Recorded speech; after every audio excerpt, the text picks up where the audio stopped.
Hi friends, പുതിയൊരു വീഡിയോയിലേക്ക് എല്ലാവർക്കും സ്വാഗതം. ഇന്ന് നമ്മളിവിടെ ഒരു വറുത്തരച്ച കോഴിക്കറിയാണ് കാണിക്കാൻ പോകുന്നത്. അപ്പോൾ നമുക്ക് വീഡിയോയിലേക്ക് പോകാം. അതിനായിട്ട് ഞാനിവിടെ ഒരു 3/4 കിലോ ചിക്കൻ എടുത്തിട്ടുണ്ട്. കഴുകി വൃത്തിയാക്കി ഒരു പാത്രത്തിൽ ആക്കിയിട്ടുണ്ട്. നമുക്കിനിയും ഒരു പാത്രം വെച്ചതിന് ശേഷം അതിലേക്ക് 1 ടീസ്പൂൺ ഓയിൽ ഒഴിച്ചു കൊടുക്കാം. അതിലേക്ക് 2 ചെറിയ പീസ് പട്ട, 2 ഏലക്ക, 3 ഗ്രാമ്പു ഇത്ര ഇട്ട് കൊടുത്തിട്ടുണ്ട്. അതിലേക്ക് 1/2 ടീസ്പൂൺ പെരുംജീരകവും 1/2 ടീസ്പൂൺ കുരുമുളകും നമുക്ക് ചേർത്ത് കൊടുക്കാം. ചേർത്ത് കൊടുത്ത് അതൊന്ന് ഇളക്കി കൊടുക്കാം. അതിനുശേഷം നമ്മളിതിലേക്ക് തേങ്ങ ചേർത്ത് കൊടുക്കാം. 3/4 കപ്പ് തേങ്ങയാണ് ചേർത്ത് കൊടുത്തിരിക്കുന്നത്. തേങ്ങ ഇട്ടതിന് ശേഷം ഇതേപോലെ ചെറിയ തീയിൽ നമുക്കിന്ന് വറുത്തെടുക്കാം. ഇതിലേക്കൊരു 5-6 ചെറിയ ഉള്ളി കൂടെ കട്ട് ചെയ്ത് ചേർത്തിട്ടുണ്ട്. ഇതേപോലെ നമുക്കിന്ന് ഫ്രൈ ചെയ്തെടുക്കാം. നന്നായിട്ടിത് ചുമന്ന് വരണം, അതുവരെ നമുക്കിത് ഫ്രൈ ചെയ്തെടുക്കാം. ഇതിലേക്ക് കുറച്ച് കറിവേപ്പില കൂടെ നമുക്ക് ചേർത്ത് കൊടുക്കാം. വീണ്ടും ഇത് ഇളക്കി കൊടുക്കാം. ഇനി ഇതിലേക്ക് നമ്മൾ ചേർത്ത് കൊടുക്കാൻ പോകുന്നത് മുളക് പൊടിയാണ്. 1.5 ടേബിൾ സ്പൂൺ മുളക് പൊടി ചേർത്ത് കൊടുക്കുന്നുണ്ട്. അതേപോലെ തന്നെ 2 ടേബിൾ സ്പൂൺ മല്ലിപ്പൊടി,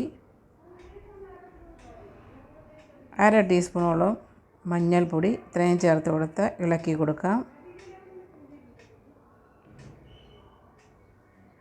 അപ്പോൾ ഇത് ഇളക്കി കൊടുത്തതിന് ശേഷം നമ്മളിതിലേക്ക് ചേർത്ത് കൊടുക്കാൻ പോകുന്നത് 1/2 ടീസ്പൂൺ ഗരം മസാല കൂടെ ചേർത്ത് കൊടുക്കാം. അതും ചേർത്ത് കൊടുത്തിട്ട് നന്നായിട്ട് നമുക്ക് ഇത് ഇളക്കി കൊടുക്കാം. ഇത് വീണ്ടും നന്നായിട്ട് ഇളക്കി കൊടുക്കാം. ഇതിൽ മുളക് പൊടിയും മല്ലിപ്പൊടിയും എല്ലാം ഒന്ന് മൂത്ത് വരുന്നവരെ ഇതൊന്ന് ഇളക്കി കൊടുക്കാം. ചെറിയ തീയിലാണ് നമ്മളിത് ഇട്ടിരിക്കുന്നത്. നന്നായിട്ട് ഇളക്കി കൊടുത്തതിന് ശേഷം നമ്മൾ ഗ്യാസ് ഓഫ് ചെയ്തിട്ടുണ്ട്. ഓഫ് ചെയ്തതിന് ശേഷം നമ്മളതൊന്ന് വേറൊരു പാത്രത്തിലേക്ക് നമുക്കിതൊന്ന് മാറ്റി വയ്ക്കാം. പാത്രത്തിലേക്ക് മാറ്റിയ ശേഷം ഇതൊന്ന് തണുത്തതിന് ശേഷം മിക്സിയുടെ ജാറിൽ ഇട്ടിട്ട് നമുക്ക് നന്നായിട്ടൊന്ന് അരച്ചെടുക്കാം. ഇനിയും ഒരു പാത്രം വെച്ചതിന് ശേഷം അതിലേക്ക് 2 ടേബിൾ സ്പൂൺ ഓയിൽ ഒഴിച്ചു കൊടുക്കാം. അതിലേക്ക് കുറച്ച് കറിവേപ്പില ചേർത്ത് കൊടുക്കാം ആദ്യം തന്നെ.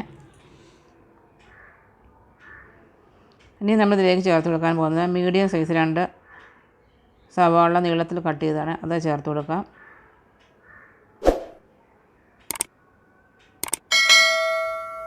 നമ്മളിതിലേക്ക് കുറച്ച് ഉപ്പ് കൂടെ ചേർത്ത് കൊടുക്കുന്നുണ്ട്. അതിന് മുമ്പായിട്ട് ഒരു 4 പച്ചമുളകും ചേർത്ത് കൊടുക്കുന്നുണ്ട്. പച്ചമുളകും ചേർത്ത് കൊടുത്ത് ഇപ്പോൾ ഉപ്പ് ചേർത്ത് കൊടുത്തിട്ടുണ്ട്. ഉള്ളിയൊക്കെ ഒന്ന് എളുപ്പം വഴറ്റി എടുക്കാൻ വേണ്ടിയിട്ടാണ്. ഇനി നമ്മൾ ഇത് നന്നായിട്ട് ഇതൊന്ന് ഇളക്കി കൊടുക്കാം. ഇനി ഇതിലേക്ക് ഇഞ്ചി വെളുത്തുള്ളിയുടെ പേസ്റ്റാണ് ചേർത്ത് കൊടുക്കുന്നത്. അതും ചേർത്തിട്ട് ഇളക്കി കൊടുക്കാം.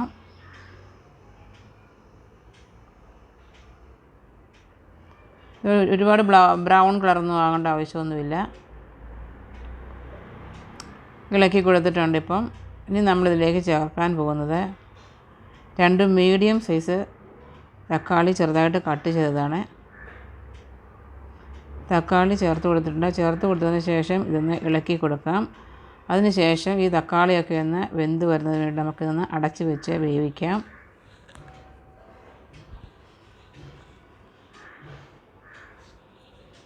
അപ്പോൾ തക്കാളിയൊക്കെ നന്നായിട്ട് വെന്ത് വന്നിട്ടുണ്ട്. ഒന്നും കൂടെ നന്നായിട്ടൊന്ന് ഇളക്കി കൊടുക്കാം.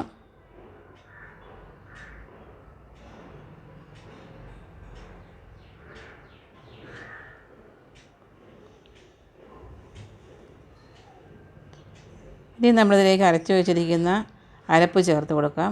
ചേർത്ത് കൊടുത്തിട്ട് അത് മിക്സ് ചെയ്ത് കൊടുക്കാം. നന്നായിട്ട് മിക്സ് ചെയ്തതിന് ശേഷം ഇതിലേക്ക് നമുക്ക് വെള്ളം ചേർത്ത് കൊടുക്കാം. ആവശ്യത്തിന് ഉള്ള ഗ്രേവിക്ക് ആവശ്യത്തിനനുസരിച്ചുള്ള വെള്ളം നമുക്ക് ചേർത്ത് കൊടുക്കാം.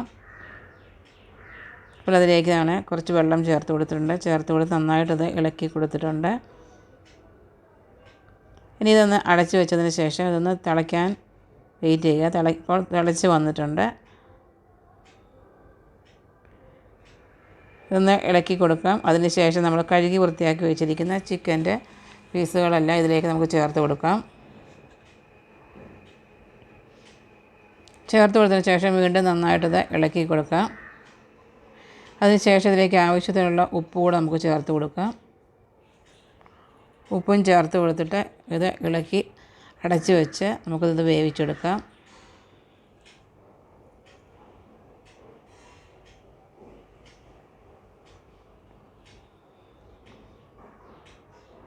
ഇടയ്ക്ക് ഇതുപോലെ ഒന്ന് എടുത്തിട്ടൊന്ന് ഇളക്കി കൊടുത്തിട്ട് വീണ്ടും അടച്ച് വയ്ക്കാം.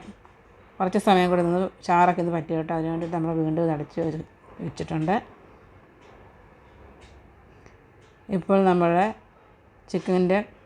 ചിക്കൻ കറിയിലെ ചാറൊക്കെ പറ്റി നന്നായിട്ട് കുറുകി വന്നിട്ടുണ്ട്. നമ്മുടെ തേങ്ങ അരച്ച ചിക്കൻ കറി ഇവിടെ റെഡി ആയിട്ടുണ്ട്. ചപ്പാത്തിയുടെയും ചോറിൻ്റെ കൂടെയും പൊറോട്ടയുടെ ഒക്കെ കഴിക്കാൻ പറ്റിയൊരു കറിയാണ്. അപ്പോൾ വീണ്ടും പുതിയൊരു വീഡിയോ ആയിട്ട് വരുന്നതിലേക്ക് ബൈ.